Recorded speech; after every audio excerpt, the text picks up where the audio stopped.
할렐루야.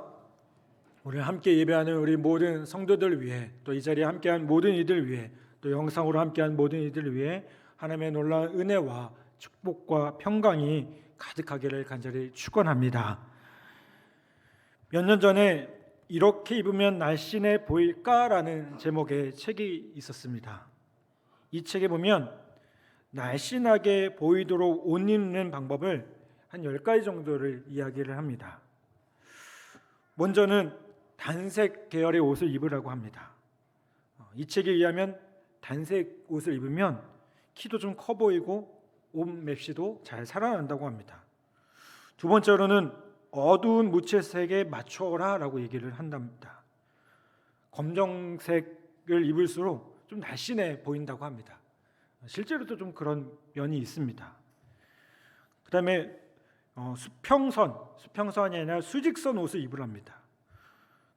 수평선으로 디자인된 옷을 입으면 안 된다는 거죠. 특히나 이게 허리나 이제 이렇게 그 하체 쪽에 수평선이 있으면 훨씬 더 좀 이렇게 뚱뚱해 보인다고 합니다. 네 번째로는 균형을 잡아라. 다섯 번째로는 맞지 않는 옷을 입지 마라라고 얘기를 해요. 조금이라도 작은 옷, 꽉 끼는 옷은 입지 않은 것이 좋다고 말합니다. 요즘 학생들도 그런지 모르겠어요. 한때 보면 우리 중고등학생들 보면 교복을 줄이다 못해서 이게 입는 건지 하는 생각이 들 정도로 꽉 끼게 입는 우리 학생들이 많았어요. 그런데 그게 결코 좋은 것만은 아니라는 거예요. 오히려 더 뚱뚱하게 보인다는 그런 효과를 가진답니다. 여섯 번째는 감추어라이고요. 일곱 번째로는 뻣뻣한 소재, 번들거리는 소재, 큼직한 소재는 조심해라라고 얘기를 합니다. 여덟 번째로는 사이즈에 맞는 속옷을 제대로 입으라. 아홉 번째로는 액세서리에 치여서는 안 된다. 마지막 열 번째는 작고 단순하게 입어라. 진정한 모든 진정함의 우아함의 열쇠는 단순함이다라고 이야기를 합니다. 그런데 여러분, 왜 이런 책이 나왔다고 생각되십니까? 사람들에게는요, 누구나 다른 사람에게 잘 보이고 싶은 욕구가 있다는 거예요. 그렇지 않습니까? 오늘 이 예배 자리에 나오면서 그냥 대충 하고 오신 분 거의 없을 겁니다. 그래도 거울 한 번 더 보고 옷도 한 번 더 깨끗하게 손질하고 그리고 함께 오셨을 거예요. 우리가 몸이 좀 뚱뚱할지라도 남들에게는요, 조금 더 날씬하게 보이고 싶은 욕구, 사람들에게 좋게 보이고 싶은 욕구가 있다는 겁니다. 물론 다른 사람에게 잘 보이고 싶은 마음 그 자체가 무조건 나쁜 것은 아닙니다. 기왕이면 잘 보이는 것이 좋습니다. 제가 그 신학생 때부터 저를 키운 목사님이, 저희 소속 교회 목사님이 늘 하는 얘기가 있어요. 신학생은 머리가 2대8 가르마를 타야 되고요. 항상 그 어두운 색의 양복을 입어야 되고요. 그분은 지금도 그러시더라고요. 여름에도 긴팔 와이셔츠를 입으래요. 그게 정장이라고. 근데 제가 반항을 하고 있어요. 오늘 전 반팔 셔츠를 입고 있기 때문에. 그다음에 구두는 항상 깨끗해야 되고, 만약에 제대로 그렇게 하지 못했다, 그럼 어떻게 됐을까요? 여기 해병대 계시죠? 저희 모교회 목사님 해병대 출신이거든요. 엄청 혼이 났던 기억이 있습니다. 근데 그분 얘기는 그래요. 신학생 때부터 잘 준비되어져야 된다는 거예요. 성도들 앞에 섰을 때 부끄럽지 않도록 기왕이면 잘 준비된 모습으로 서라는 겁니다. 그런데 문제는 우리의 삶이 그 도를 넘어서 위선과 외식으로 갈 때가 참으로 많다는 겁니다. 우리 민족에 대해서 부정적으로 표현하는 글에 이런 표현이 있습니다. 한국 문화는 포장 문화이다. 양반 문화가 그 예에 속한다. 우리에게는요, 겉으로는 그렇지 않으면서도 속으로는 그렇지 않으면서도 겉으로는 포장하려는 그런 문화가 있다는 겁니다. 그래서 그 책에 보면 이런 얘기해요. 우리나라 사람들은요, 음식도 싸먹고 포장된 것을 좋아한답니다. 다른 나라에서 건너온 그 음식일지라도요, 우리나라 사람들이 좋아하는 음식으로 자리 잡는 것을 보면 대체로 어떤 음식이 자리 잡냐면 싸먹는 음식, 포장된 음식이 자리를 잡더라는 거예요. 일본 사람들이 한국에 있는 일식집에서 밥을 먹을 때 기겁하며 놀라는 게 있답니다. 그게 뭘까요? 회를 쌈을 싸서 먹는다는 거예요. 일본 사람들 그냥 먹잖아요. 근데 한국 사람들 꼭 뭐예요? 옆에 쌈이 있어야 돼요. 일식집이라는 곳에서 우리나라 사람들이 회를 먹는 문화를 보니까 이 꼭 쌈에 싸먹는다는 거죠. 음식 문화 하나를 보더라도 이것이 바로 포장 문화를 나타내는 일면이 아니겠는가 하는 글을 그 책에서 얘기를 합니다. 여러분, 속은 어찌 되었던 간에 겉만 어떻게 보이는가에 관심을 갖는 우리의 포장 문화, 혹시 우리 안에도 있지 않은지를 다시 한번 생각해 보셨으면 좋겠어요. 겉으로 보이는 것, 다른 사람이 나를 어떻게 보는가에 관심을 가지면 가질수록요, 외식과 위선 그리고 가식의 삶을 살게 됩니다. 그렇다면 위선이 무엇이겠습니까? 위선에 대한 사전의 정의는 이렇습니다. 속마음을 감추고 겉으로만 도덕적, 윤리적으로 올바른 행동을 하는 것처럼 거짓되게 꾸미는 것, 본심에서가 아니라 겉으로만 하는 착한 일이라고 말을 합니다. 여러분, 우리는 어떻습니까? 동남아 일대에 전해지는 우화가 있대요. 한 사람이 길을 가다가 호랑이를 만났답니다. 이 무슨 재주로 호랑이와 싸워서 이기겠습니까? 그렇다고 도망갈 수 있는 형편도 되지 못합니다. 이 사람은 다급한 나머지요, 얼른 호랑이의 꼬리를 잡았답니다. 그리고 있는 힘을 다해서 그 꼬리를 놓지 않았습니다. 그러니까 호랑이도 꼬리가 잡혔으니 별 도리가 없는 거예요. 호랑이도 이러지도 못하고 저러지도 못하고 있었습니다. 근데 그때 마침 스님이 그 곁을 지나갑니다. 호랑이를 잡은 사람은요, 이제 살았다 싶어서 스님을 향해서 살려달라고 소리를 지릅니다.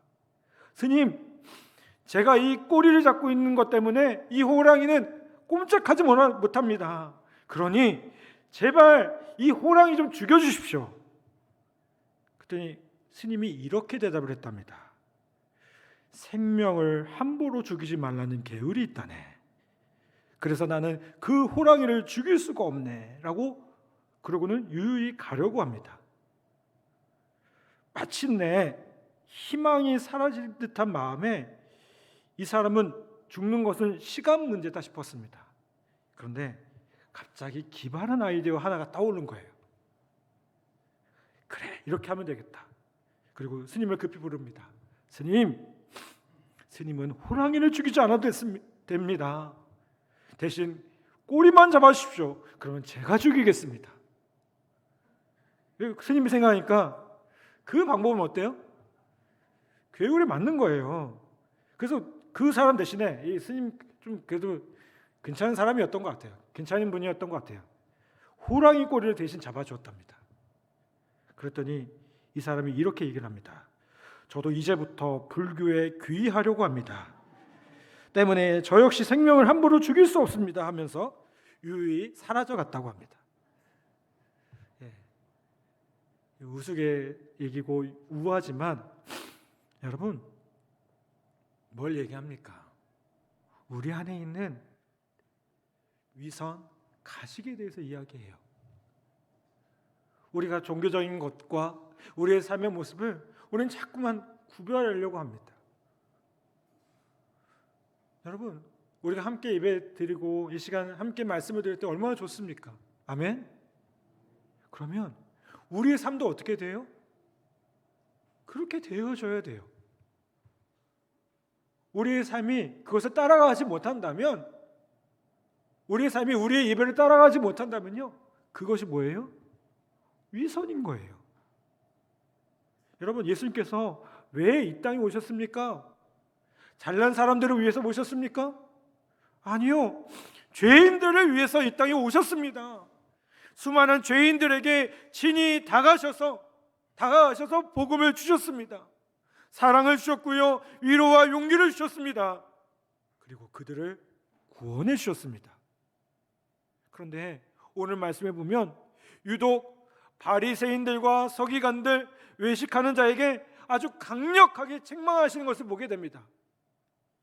27절에 보면 이렇게 얘기합니다.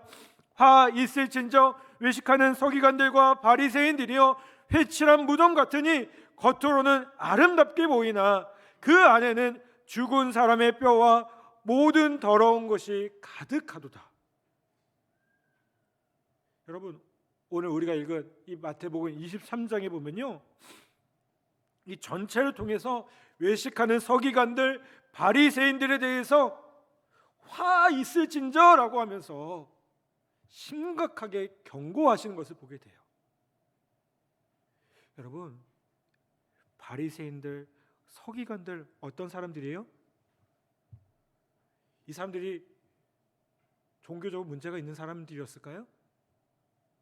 아니요. 늘 하나님의 말씀을 가까이 하는 사람들이었어요. 백성들을 인도하는 지도자들이었어요. 그런데 예수님은 오히려 그들을 향해서 책망하고 계셔요. 어떤 모습이요? 외식하는 모습 때문에. 여러분, 위선으로 가득한 사람, 외식하는 자들에게는 회개를 기대하기가 어려워요. 변화와 성숙을 기대할 수가 없습니다. 왜요? 자꾸만 감추려 하잖아요. 자꾸만 포장하려고 하잖아요. 드러내려고 하지 않잖아요. 그렇기 때문에 죄를 깨닫고 회개하고 주님 앞에 와야 되는데 그게 안 돼요. 그래서 주님이 이것에 대해서 책망하고 있다는 겁니다. 그렇다면 우리는 어떻게 해야 위선을 버리는 삶을 살 수 있겠습니까? 마태복음 6장 1절부터 5절까지 보면요, 이렇게 말씀합니다. 사람에게 보이려고 그들 앞에서 너의 의를 행하지 않도록 주의하라. 그리하지 아니하면 하늘에 계신 너희 아버지께 상을 받지 못하느니라. 그러므로 구제할 때 외식하는 자가 사람에게서 영광을 받으려고 회당과 거리에서 하는 것 같이 너희 앞에 나팔을 불지 말라. 진실로 너희에게 이르노니 그들은 자기 상을 이미 받았느니라. 너는 구제할 때에 오른손이 하는 것을 왼손이 모르게 하여 내 구제함을 은밀하게 하라. 은밀한 중에 보시는 너희 아버지께서 갚으시리라. 여러분, 주님이 뭘 얘기하시는 거예요? 이 말씀에 보면 자신의 의를 내세우지 말라는 거예요. 여러분, 우리가 어떻게 위선을 버릴 수 있습니까? 내 의를 내세우지 않으면 돼요. 한번 따라서 합시다. 나의 의를 내세우지 맙시다. 아멘. 여러분, 우리는 결코 우리의 의로 살아가는 게 아닙니다. 여러분, 우리가 어떻게 구원받았습니까? 믿음으로, 은혜로 구원받은 거예요. 아멘. 우리의 공로 때문이 아닙니다. 우리의 잘남 때문이 아닙니다. 우리가 열심히 예배했다고 해서, 열심히 교회 봉사를 많이 했다고 해서, 열심히 뭔가 성경 공부를 많이 했다고 해서 우리가 구원받은 것이 절대로 아닙니다. 우리는 은혜로 구원받은 거예요. 여러분, 우리는 그 모든 것이 하나님의 은혜로 살아가고 있어요. 지난 2022년에 절반 한번 돌이켜 보십시오. 정말 어려운 시간들을 보냈습니다. 우리가 이렇게 함께 모여서 예배할 것을 상상하셨습니까? 전 못했어요. 오히려 막 그 코로나 확진자 수가 늘어나는데요.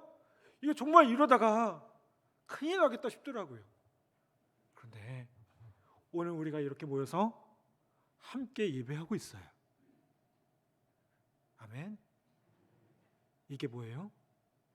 하나님께서 지켜주셨고 하나님께서 인도하여 주셨기 때문에 가능한 거예요. 물론 이 모든 상황들을 위해서 수고한 많은 이들이 있어요. 우리 특별히 코로나19를 대처하기 위해서 의료요원들, 방역요원들 얼마나 고생했는지 모릅니다. 근데 그분들 덕분에 그렇죠? 또 하나님의 은혜로 우리가 이렇게 있다는 겁니다. 여러분, 오늘 우리의 삶을 보십시오. 내가 잘나고 똑똑해서 내 삶이 뭐 어떻게 되는 게 아닙니다. 오늘 내가 이 땅에 발을 딛고 호흡하며 숨을 쉬며 건강하게 하루하루 살아갈 수 있는 거예요. 절대적으로 누구의 은혜예요? 하나님의 은혜예요. 아멘. 여러분, 우리는 하나님의 은혜로 구원받았는데 단 하루도 우리의 의로움으로 인생을 살아갈 수 없는데 자꾸 다른 마음이 들어와요. 어떤 마음이 들어옵니까? 내가 이렇게 보이지만 나는 이런 일을 하는 사람이야. 나는 이렇게 기도하는 사람이야. 나는 이렇게 봉사하는 사람이야. 나는 이렇게 많은 사람들을 돕는 사람이야. 여러분, 저 역시 때로는 그런 마음이 들어요. 내가 목사인데 이 목사라는 게 은혜로 여겨져야 되는데 너무나 당연한 것처럼 여겨질 때가 있어요. 여러분, 우리는 우리의 의를 가지고 살아가려고 합니다. 그런데 여러분, 우리의 의로 우리 자신을 구원할 수 있나요? 확신이 안 드세요? 우리의 의로 우리 자신을 구원할 수 있습니까? 없어요. 사랑 여러분, 자신의 의를 내세우지 않는 삶, 날마다 하나님의 은혜를 기억하고 걸어가는 삶, 그 삶이 외식을 버리는 삶입니다. 하나님의 은혜를 기억하는 삶, 하나님의 은혜를 생각하는 삶, 날마다의 생각의 초점이 하나님의 은혜에 머물러 있는 삶, 이런 삶이 바로 하나님 주시는 기쁨과 평안과 또 하나님의 축복 가운데 걸어갈 수 있는 삶이 될 줄 분명히 믿습니다. 여러분, 오늘 우리 안에 있는 내세우고자 하고 하는 그 의의 모습들, 내 자신을 드러내고자 하고자 하는 그 모습들을 다시 한번 내려놓고 다시 한번 하나님의 은혜를 기억하며 살아가는 우리 모두 되기를 간절히 바랍니다. 또 마태복음 23장 25절 26절에 보면요, 이렇게 말씀합니다. 화 있을진저 외식하는 서기관들과 바리새인들이여, 장과 대접의 겉은 깨끗하되 그 안에는 탐욕과 방탕으로 가득하게 하는도다. 눈먼 바리새인들이여, 너는 먼저 안을 깨끗게 하라. 그리하면 겉도 깨끗하리라. 아멘. 여러분, 이 말씀에서 뭘 의미합니까? 뭘 말씀합니까? 겉과 속이 같아야 된다는 거예요. 내용과 형식이 같아야 된다는 거예요. 여러분, 이게 외식을 버리는 삶입니다.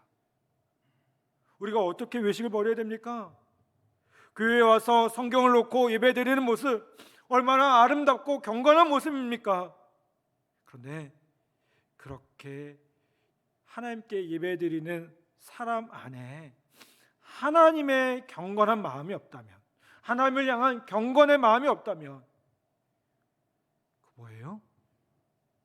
외식이에요. 경건의 모양은 있는데 경건의 능력이 없어요. 외식이에요. 여러분, 오늘 이 시간 우리가 예배드리기 위해 이곳에 모였다면 우리의 생각도 그렇게 되어야 될 줄 믿습니다. 겉모습만 나는 하나님을 예배하는 예배자입니다.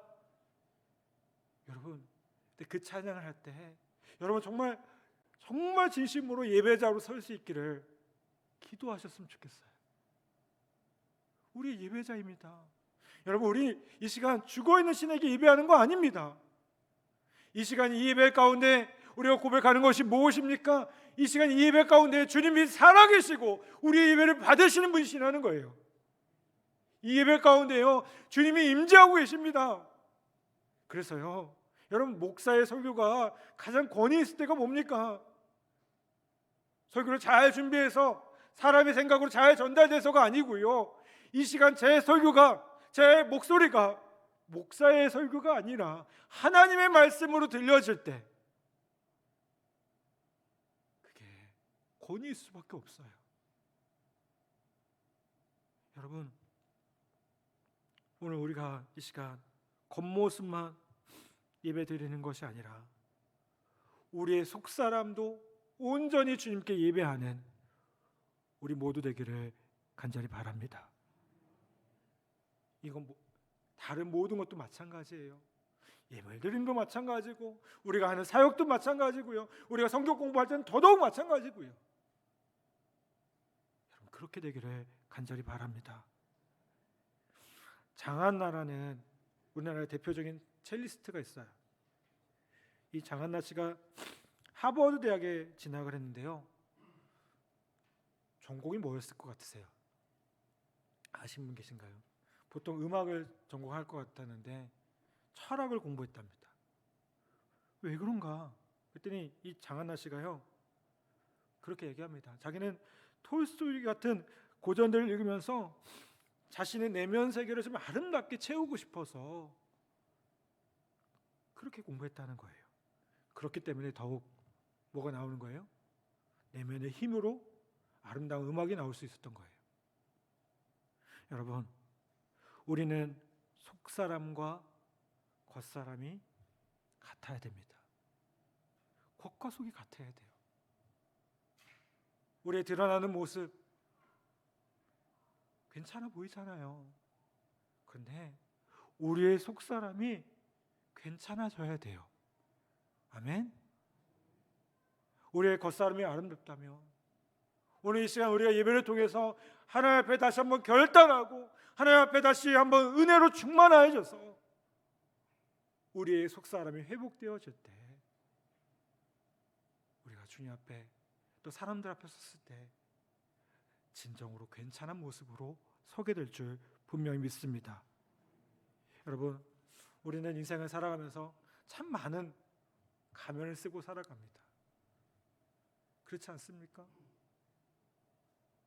그런데 여러분, 그 가면을 벗기를 바랍니다. 겉으로만, 사람들에게만. 빌 하이베이스 목사님이 그런 얘기를 합니다. 인격에 대해서 얘기를 하면서 인격의 정의는 뭐라고 얘기하면 아무도 보는 사람 없을 때의 나의 모습, 아무도 누가 보지 않는데 그때 내가 하나님 앞에 섰을 때 있는 나의 모습이 인격이라는 거예요. 동의하시나요? 전 동의가 돼요. 사람들 앞에서 드러나는 내 모습이 아니라 하나님 앞에 섰을 때 내 모습, 그게 부끄럽지 않은 모습. 여러분, 오늘 우리 안에 있는 가면을 벗고 속사람이 더 아름다워질 수 있도록, 그래서 우리 안에 외식하는 그 모습이 아닌 진심으로 주님을 바라보고 의지하며 나아갈 수 있는 우리 모두가 되기를 간절히 바랍니다. 사랑하는 여러분, 오늘 외식함을 버리고 정직함과 겸손함으로 주님 앞에 나아가며 가식된 모습이 아니라, 그래서 주님이 바리새인들과 서기관들을 향해서 화 있을진저 그렇게 책만 받는 우리의 모습이 아니라 주님 앞에 오히려 더 아름다운 모습으로 칭찬들을 말한 모습으로 설 수 있는 우리 모두가 되기를 간절히 바랍니다. 오늘 우리가 다시 한번 이 예배 가운데 주님 앞에 진실함으로 나아가는 귀한 은혜가 있기를 주님의 이름으로 간절히 축복합니다.